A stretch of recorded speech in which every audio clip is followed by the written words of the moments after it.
Bayangkan, hidupmu sedang kacau, usaha belum berhasil, keuangan seret, orang-orang meragukanmu, dan masa depan terasa gelap. Lalu, di tengah kekacauan itu, justru lahir karya-karya besar yang mengubah dunia. Itulah cara kerja seorang jenius seperti Ibnu Sina. Assalamualaikum warahmatullahi wabarakatuh. Segala puji bagi Allah Subhanahu wa Ta'ala yang masih memberi kita nafas hingga hari ini, yang menenangkan hati-hati yang gelisah, dan yang mengangkat derajat hambanya melalui ujian.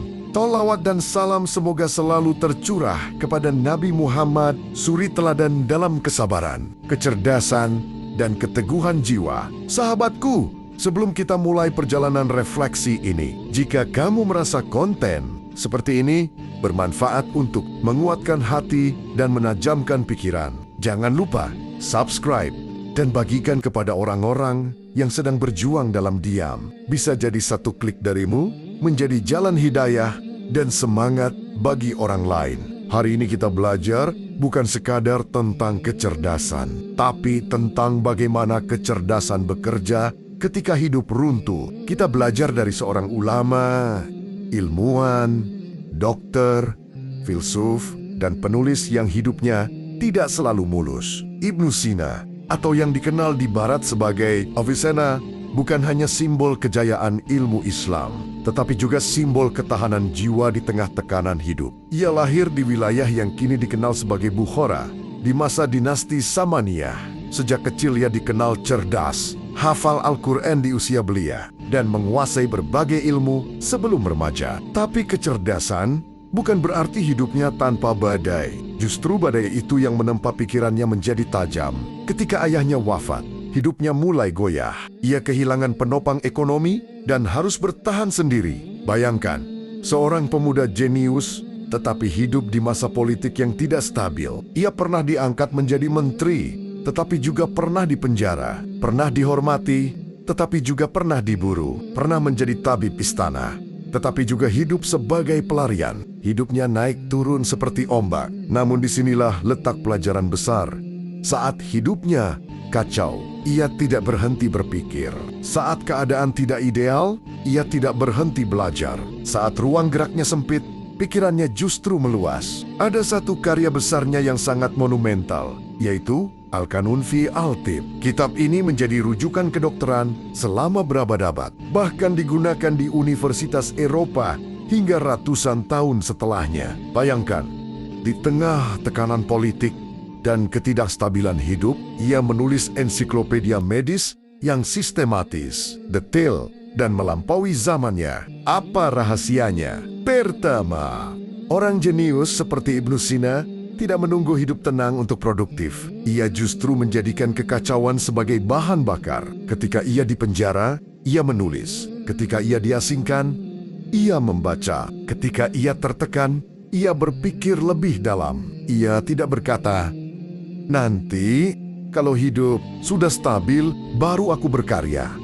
Tidak, ia berkarya justru karena hidup tidak stabil. Sahabatku, seringkali kita berkata, "Nanti kalau rezeki sudah cukup, aku mau belajar lagi.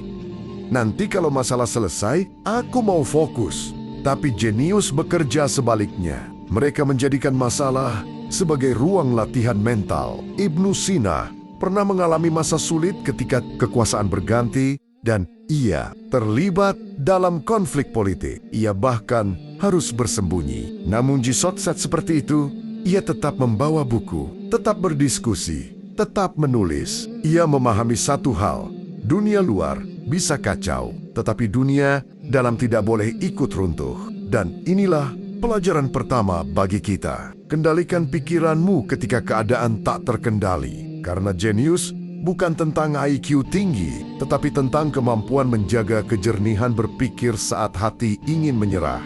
Sahabatku, mari kita masuk lebih dalam. Cara kerja orang jenius saat hidup terpuruk bukan hanya tentang produktivitas, tetapi tentang makna. Ibnu Sina memahami bahwa ilmu bukan sekadar alat mencari kedudukan, tetapi jalan mendekat kepada Allah. Dalam banyak riwayat, ia dikenal sangat tekun beribadah. Ketika menghadapi persoalan filsafat yang sulit, ia berwudu, salat 2 rakaat, lalu berdoa memohon pemahaman.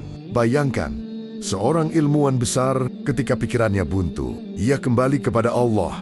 Ia tidak hanya mengandalkan logika, tetapi juga cahaya spiritual. Disinilah letak perbedaan jenius yang beriman dan jenius yang sombong. Jenius yang beriman tahu bahwa kecerdasan adalah amanah. Ia tidak merasa dirinya paling hebat. Ia sadar bahwa Allah yang membuka pintu pemahaman. Bahkan karya filsafatnya yang terkenal, Kitab Al-Shifa, bukan hanya membahas logika dan metafisika, tetapi juga menunjukkan betapa luasnya cara berpikirnya. Ia menulis ratusan karya dalam hidupnya yang tidak panjang, sekitar 57 tahun. Artinya, ia bekerja dengan disiplin yang luar biasa. Saat hidup kacau, banyak orang kehilangan arah.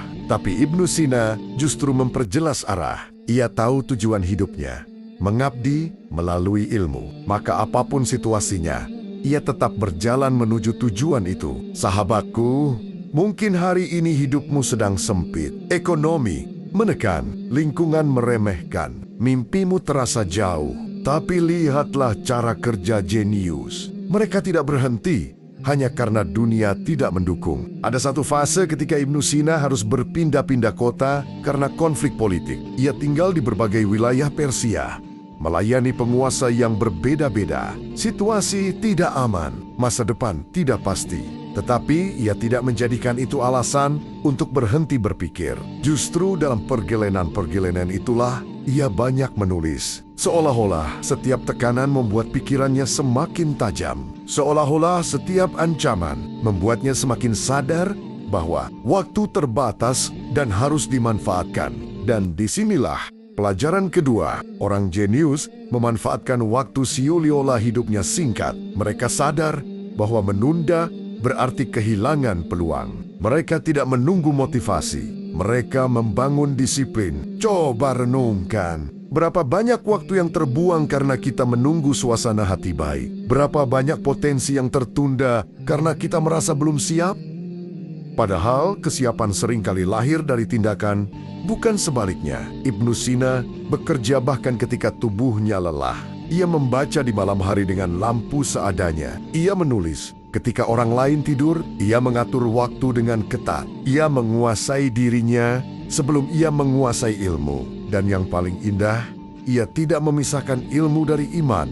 Ia hidup di masa keemasan peradaban Islam ketika ilmu dan agama berjalan beriringan. Ia adalah bukti bahwa menjadi dekat dengan Allah tidak menghalangi seseorang menjadi ilmuwan. Besar justru sebaliknya. Kedekatan itu menguatkan daya pikir. Sahabatku, mari kita tarik pelajaran paling dalam dari kisah Ibnu Sina.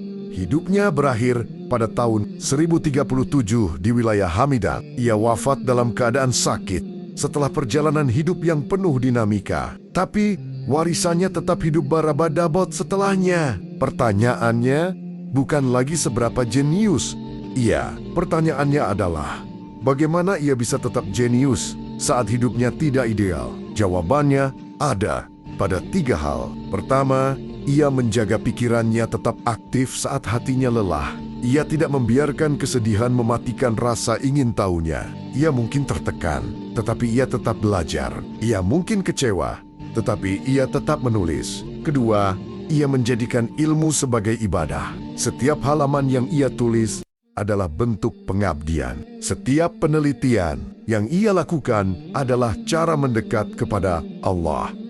Maka ketika hidup terasa berat, ia tidak merasa sia-sia karena semua ia niatkan sebagai amal. Ketiga, ia menerima bahwa ujian adalah bagian dari perjalanan. Ia tidak melawan takdir dengan keluhan, tetapi dengan peningkatan kapasitas diri. Ketika dunia menutup satu pintu, ia membuka pintu dalam dirinya. Sahabatku, mungkin kita bukan Ibnu Sina.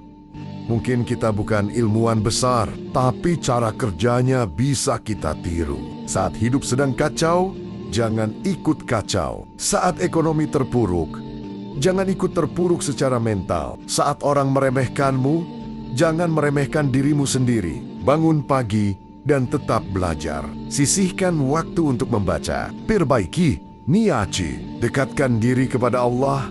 Disiplinkan diri walau suasana hati tidak mendukung. Karena bisa jadi justru di masa paling gelap itulah Allah sedang membentuk versi terbaik dirimu. Jenius bukan tentang bakat luar biasa. Jenius adalah tentang ketekunan luar biasa di tengah keadaan yang tidak luar biasa. Dan ingat, sejarah mencatat Ibnu Sina bukan karena hidupnya nyaman, tetapi karena ia tidak menyerah pada ketidaknyamanan. Semoga dari kisah ini hati kita dikuatkan. Semoga pikiran kita dijernihkan. Semoga kita belajar bahwa kekacauan hidup bukan alasan untuk berhenti, melainkan panggilan untuk naik kelas. Wassalamualaikum warahmatullahi wabarakatuh. Jika kamu merasa refleksi ini menguatkan, jangan lupa subscribe dan bagikan kepada sahabat-sahabatmu. Semoga Allah membalas setiap kebaikanmu dengan keberkahan yang berlipat ganda.